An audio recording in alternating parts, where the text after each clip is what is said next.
Hey everybody, and welcome to Difference Makers. My name is Pastor Tyler Warner from Calvary Chapel in Trussville, Alabama, and today we are continuing our series on writing. I have just finished our newest book from Ironworks Media. This one is called Firebrand, and we're taking this opportunity to encourage and instruct those of you that would like to write a book yourself. I hear from a lot of the different people that we've got some practical advice for you here. But let me first begin by reminding you about ironworks.media. The new book is out. It is the second release we've done this year, which is by far the biggest thing we've done at ironworks.media. Out there, we are building the premier Christian resource network for Calvary Chapel out there. We have books, podcasts, videos, conferences with all of the sessions and workshops and everything. And we've got even Bible studies that go through large swaths of the Bible. It's all out there. If you download our mailing list today, you can get up to date on all the new releases that we're doing, as well as download 2 free ebooks right away. And of course, you can pick up Firebrand. It's available there at ironworks.media. And if you want to find out more about the church, you can go to calvarychapeltrussville.com.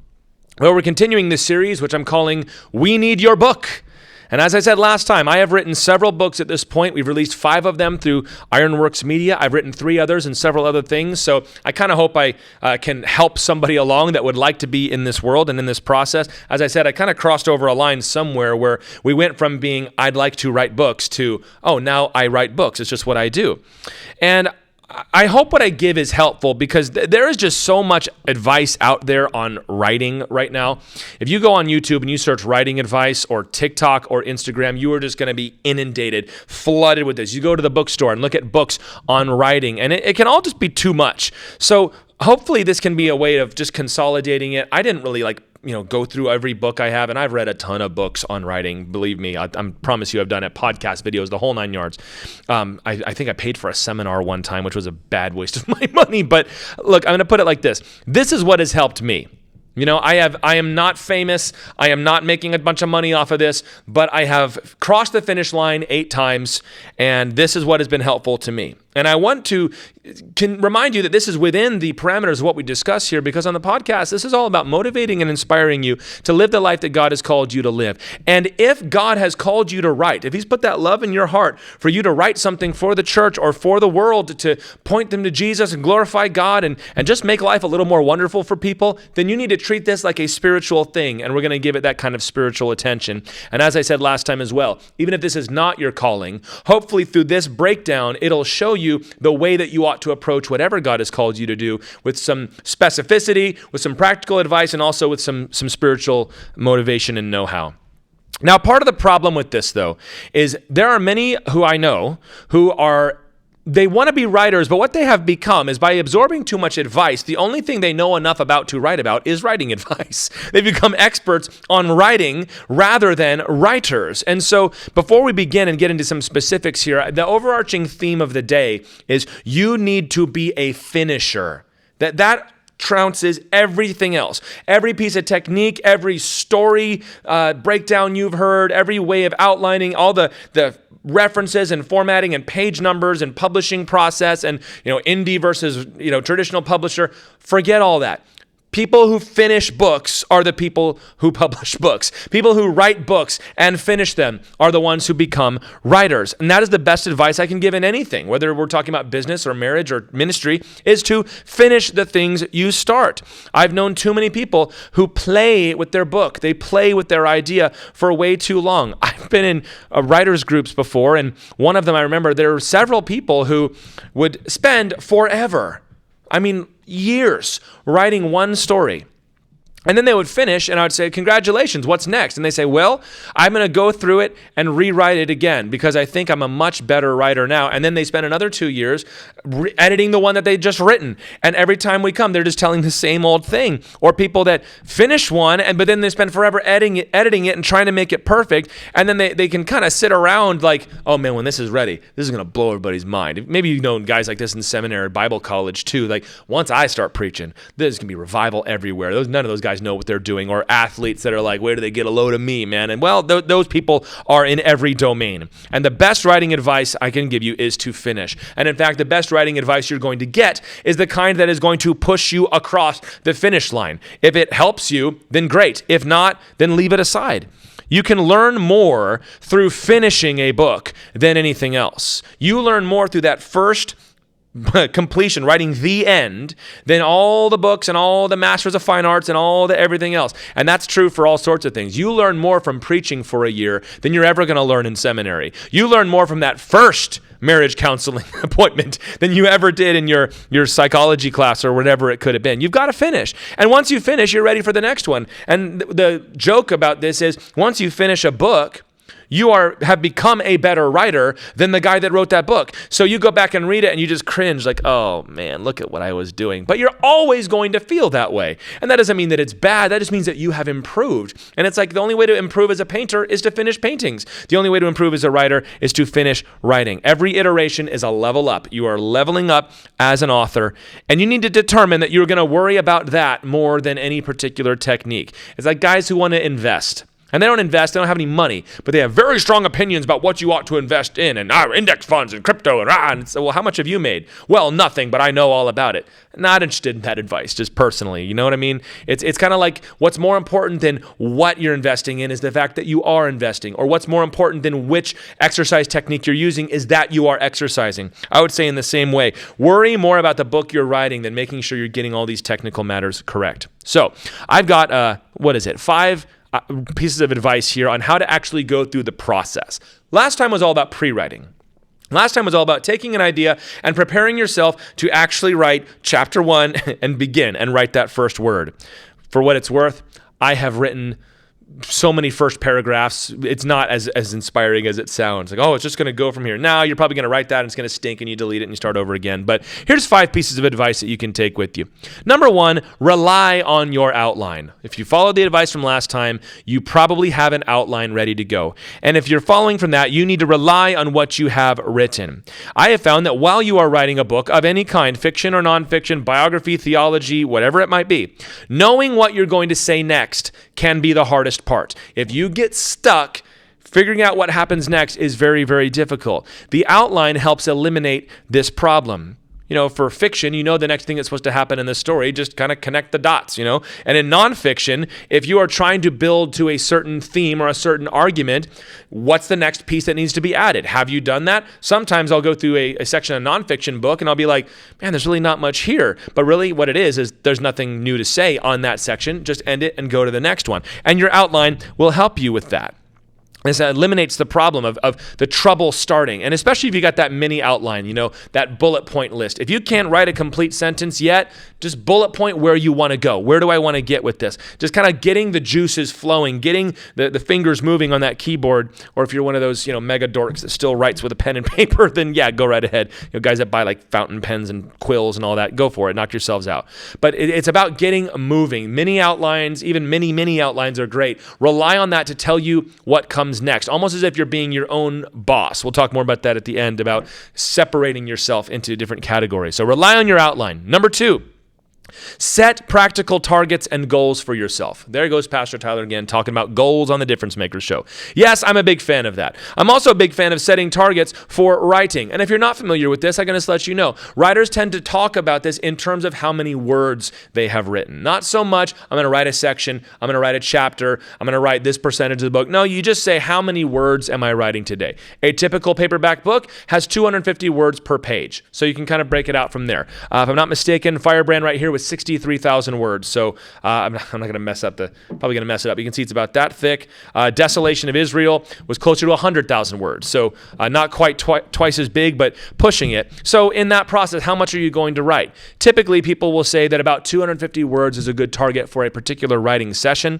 I find that to be very low. I found that if I can get cooking, I can write as much as 1,000 or 2,000 words at a time while I'm writing. Although I do think, since I've been, like I said, I've been doing this for so long. I've been writing sermons. I've been writing, papers for school. Been under the gun every week, multiple times a week. I know how to just get stuff down on paper. So I suggest something reasonable, something like 500 to 1,000 words to start per day, 5 days a week, whatever it is you want to do. Set yourself a goal. You know, by this date, I want to have this many chapters written, and that means it'll be about this much, about 3,000 words a chapter, let's say. So how many is that per day? And then, work backwards. We talk about this a lot. Set those deadlines. When you're writing a book for yourself, unless you've got a contract from a publisher, which I've never had, you have no external deadline. So you need to set an internal deadline that you are going to follow. Reduce the number until it's manageable for you, and then raise it as you go along. I believe in hard deadlines. I'm saying this is going to be done by this date. There was one time where I announced when something was going to be ready before I finished it, and that really helped me get along and get it done. Firebrand was not quite finished, but when we were finishing the end process, somebody said, hey, I'd love to take the time in November and give you a chance to promote it somewhere. Well, that gave us an external deadline where you better sit down and finish this book, Tyler. So do that for yourself. Set a target, set a goal, try to hit it every day as best you can. The more you are in it, the more you're writing, just simply enough, the sooner it'll be finished. Number 3, I made this point. It says, make time by canceling stuff. Very sophisticated sounding.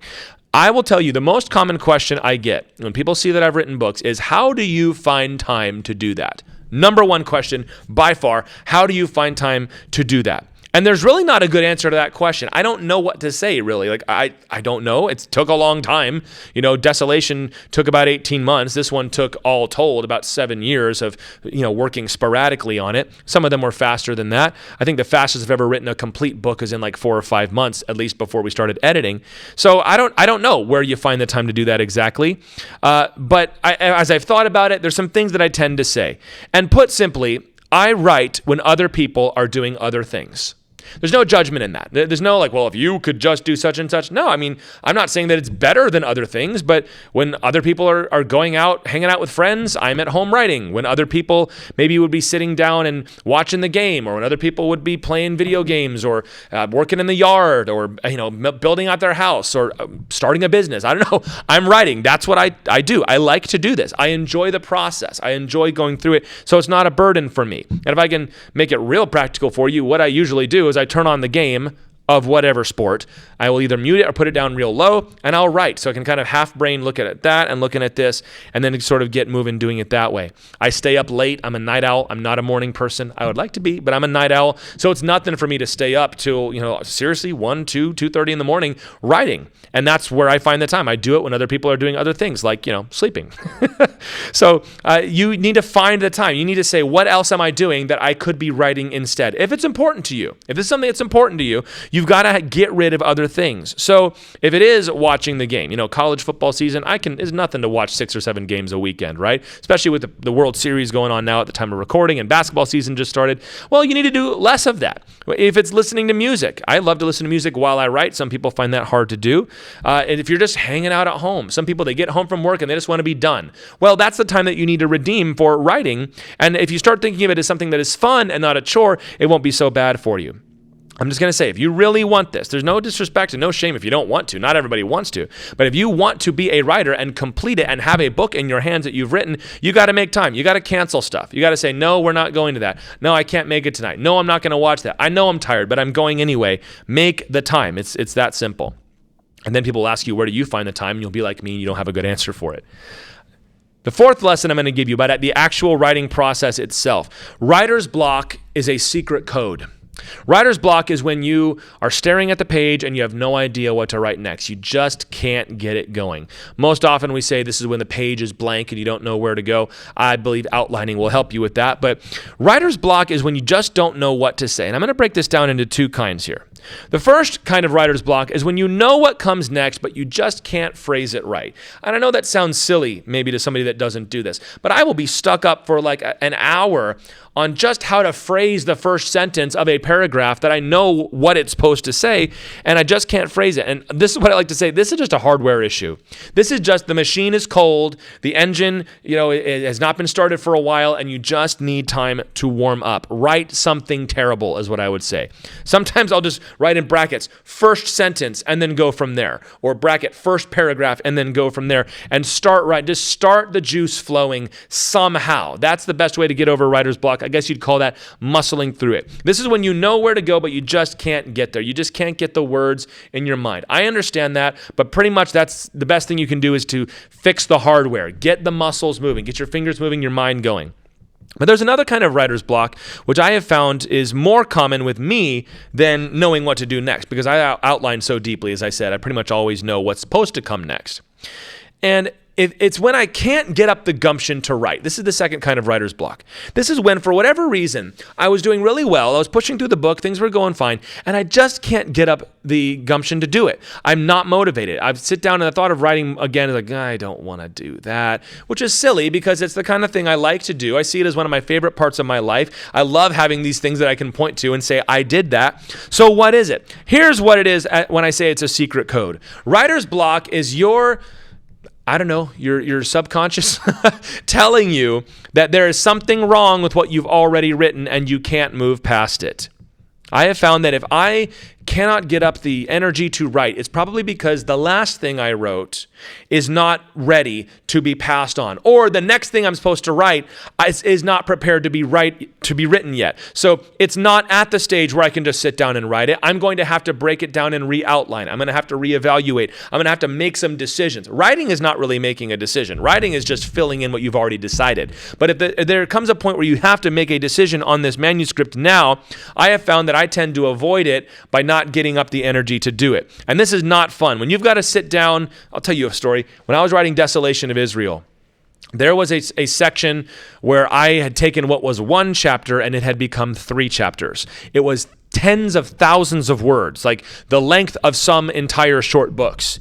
And I couldn't get motivated to work on it. I couldn't get motivated. And I was like, I don't know what the problem is. And the reason was it had spiraled way out of control because I had outlined badly. I had taken this thought that I thought could be said in short, but it turned out, no, I wanted to write more about that. So what I had to do was break it down, break this into pieces, figure out where does this block go. It's a long, obnoxious process that doesn't feel like writing. I don't know what it is. It doesn't feel like this process that we've been going through, and it's not fun, but that's your body's way, your mind's way of telling you something's not working. And if you can just recognize that say, when I feel like this, it means that something's busted in here, then you can sit down and say, today we're not adding anything new, we're just fixing what's already here.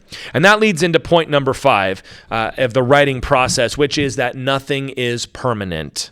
Nothing is permanent. If you can remember that while you're writing in this early phase here of just getting the first draft down on paper, if you remember nothing is permanent, you can just relax. There's no need for you to stress about each and every sentence. There are some people, you hear stories about famous authors that are like, every word was carefully chosen. Yeah, okay, maybe later for him. But for me, it's like, just get down what you want to say. Just get it down on paper. We can worry about it later. Just get down what you need to say. Yeah, as a pastor, as a Bible student, I have to do this sometime. I'm not feeling inspired from the Lord to make this sermon. So what do? I just start writing it. I just start verse by verse in that thing. How do I explain this verse? Well, here's what this verse means. Here's what this verse says. And then eventually the juices start flowing and so on. You got to delete as you go, maybe, but you can't let this become so serious in your mind. My friend, I have deleted thousands of words out of books before. Just telling that story about Desolation. To fix that, I think it ended up being 14,000 words I deleted from that book. That's a lot of writing. That's a lot of ideas. And it wasn't just, take this section and delete it. It was take this 1,000-word section and reduce it to 150 words. That's not easy, and that is not fun because you're having to see sentences that you really kind of like go out the window. But if you remember that nothing is permanent, it helps you not become so serious about it. Some people, they take everything seriously, especially like if you feel God has called me to do this. Great. But you can't be having that mindset all the time. You need to have a sense of humor about your work, a sense of humor about your ministry and your life, and certainly about your writing. If this is like the thing that is going to change the whole world, then of course you're going to get stuck over every word. But if this is just the next thing I'm working on, well, then you can just get about it. So those are those 5 lessons for you on the actual writing process, which is to rely on your outline. If you haven't outlined, you don't know where you're going to go next, and that can be tough. Number 2, set targets and goals. You need to have something tangible that you're going to accomplish every day or close to every day on your book, or you're never going to get there. Number 3, make time by canceling stuff. Where does the time come from? You've just got to figure it out. When you would normally be doing something else, be writing instead. Number 4, writer's block is a secret code. By that I mean you are either entering in a section that you don't know what to do and you need to go back and outline it, or something's not working in the structure of your project and you're going to have to take apart and figure it out. Number 5, nothing is permanent. You can delete anything and replace it at this stage of the game, so don't treat it like you've just written it in blood when you're writing down a chapter. Because, as I said at the beginning, coming back here at the end now, finishing is the most important thing. This first draft is the hard part. The rest of it is really not that difficult. Once you write it, then you can fix it. This is what I say all the time. Once you write it, you can fix it. If I write a sermon for Sunday, if it's on paper, I can fix it. If it might not be what I want it to be, but I can fix it. If I finish the manuscript of this, I can fix that manuscript. And this is true about so many areas of life, but we're talking about writing. Lots of people have this strange idea in their mind, and it's probably because we spend years thinking about finally writing that book, finally finishing it. And once you finish that first draft and you write the end, there's such a sigh of relief that comes where you go, oh, I'm done. But it's not true. And if you remember that that's not the end, then you won't stress so much about it. You can just say, all right, let's let it be what it is. Let's let it exist first, and then we can come back and we can tinker with it. It is on paper. It might be a giant stinking pile of garbage, but now we can make it worth something. I do editing as I go. I like to kind of reread where I've been before I start the next session, and that's a lot of, oh, that word doesn't work, or let's add this instead.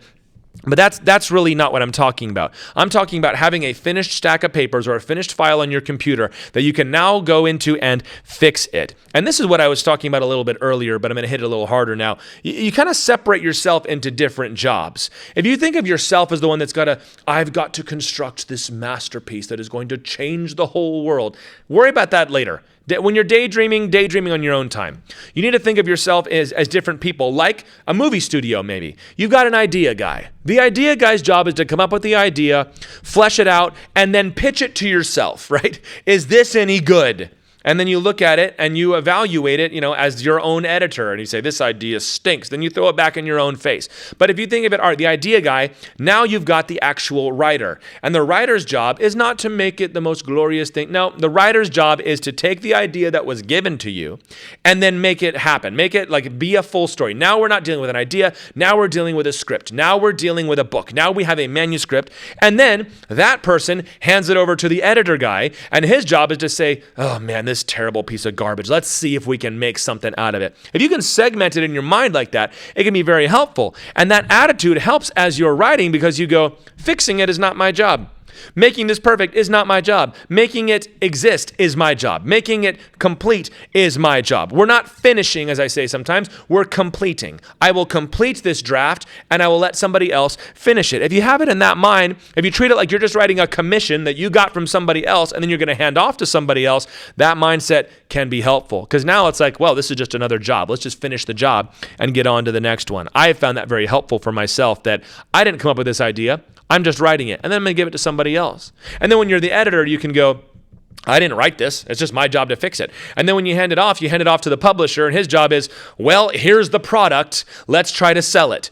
And then maybe behind all of that, that's when you can say this thing is going to change the world. But we got to be blue collar about it as we're going through this process, not daydreamers as artists can tend to be. I could talk about so much more advice that could help you as you're writing, but as I've said again, finishing is the real key here. There are so many people who have an outline, who have a chapter written, who have a rough draft. My writing advice to you is finish it. I was just at a conference, the Calvary Chapel Mid-Atlantic Conference in Virginia, and I had the books out there, and everybody was so supportive and so great. But I had about a dozen people tell me about some book idea that they're some stage of finishing, and to all of them, my word was, finish it. Just finish it so that we can fix it together. And maybe someday this will be part of Ironworks Media's contribution to the world, as we can do the editing for you. But right now, I want you to be able to take this seriously as a calling from God that He is going to use for His purposes. We need your book. We need it. We need your version of Firebrand or The Desolation of Israel or Struggle and Surrender or whatever it is.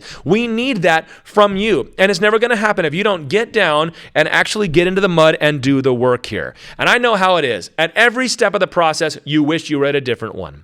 When you're coming up with ideas, all you want to be doing is writing down and getting those words and letting it flow. When you're writing, all you want to do is say, man, I wish I could just have this out and start thinking about my next idea. And when you're editing, all you can think about is, oh man, I just want to go on to the next thing. I get how that goes. But that's not going to happen until you finish. It's not going to happen until you move on. Finish what you start, and then you can see what you've really got. I'm a big fan of taking a mediocre idea, putting outstanding work into it, and seeing if you can't make something great. This is Difference Makers. Been talking about how badly we need your book, my friend. You need to be working on this. Today we were talking about the writing process itself, and I want to remind you about ironworks.media, which is where you can find all of the books that I have written, especially the new one, which is called Firebrand, The Incendiary Life of a Nepali Christian. It's a missionary biography. I know you're going to love it. We've also got some other things there as well. We've got podcasts, videos, books, all manner of things, conferences that you can check out there. If you join our mailing list, you can learn about all the new stuff that's coming out at ironworks.media and download 2 free ebooks right away. And I hope that you'll pay attention and support us, what's going on. Pick up a copy of the new book. I know you'll enjoy it. If you want to find out more about that, about our church, you can go to calvarychapeltrussville.com. Now get out there and write your book. We need it. And go make a difference.